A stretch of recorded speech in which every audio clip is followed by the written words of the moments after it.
Alright mga idol, magandang araw sa ating lahat. At ito, ipagpatuloy natin ang ating biyahe after natin magmerienda dito sa may Guadalupe.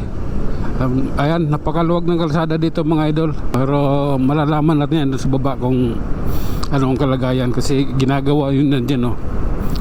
Yung sa kaliwa na yan, tinatapalan nila ng tawag ditong espalto para kuno gumanda. At may ginawa yung gobyerno, diba? Pero yung katotohanan, ang inahabol niyan, yung pera. Diba? Walang traffic ngayon dito. Kahapon, napakasikip dito kahapon eh.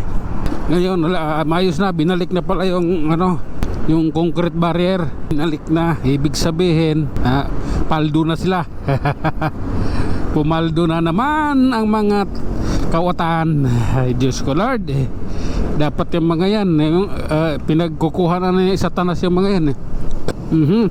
Ari ko, tuloy-tuloy natin sa ating mga biyahe mga idol. Dapat yung mga yan kinuha na ni Satanas. Wala naman, wala namang magnanakaw na makadiyos. Karamihan naman dyan nagsisimba, pero pinagdadasal niyan, sana hindi siya mahuli. Karamihan naman dyan galing magdasal eh. Paano pa, dasal-dasal pa ng 10 ama namin eh. Pero magnanakaw lang naman, di ba? Isko Lord. Kaya sa Katoliko, di ba maniniwala dyan na putang ina. Mga tao dyan, puro kadimunyuhan. Di ba? Mga magnanakaw. Hop. Ito na tayo mga idol. Anong mayroon? Dito sa isa, bakit huminto?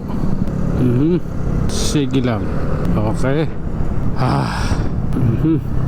Yun lang naman na ginawa nila. Inayos lang yung yung daanan ng bike, yung bus lane. Dami pang graba dito, madulas ito. Pasok mo kaibigan.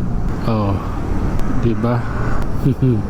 Kalokohan na pinagagawa ng mga nagsobra yung kanilang espalto, tinapal nila sa isang madadaanan ng sasakyan.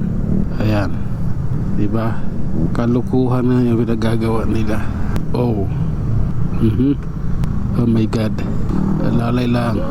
Medyo traffic na dito eh. Nandito yung traffic, yung pailalim ng Ayala at saka yung ibabaw. Yun yung may problema sa ngayon. Oops, sige lang. Grabe na yan. Alalay lang idol. Okay, I don't like that man. Ginawang tatlo ah. Ito yung katotohanan. Sige, kami naman. Oops, kalain mo. Tubar na lang kaagad. Sige lang po. Oh my God. At tayo na nga mga idol, hanggang dito na lang muna tayo. Hanggang sa muli, maraming salamat.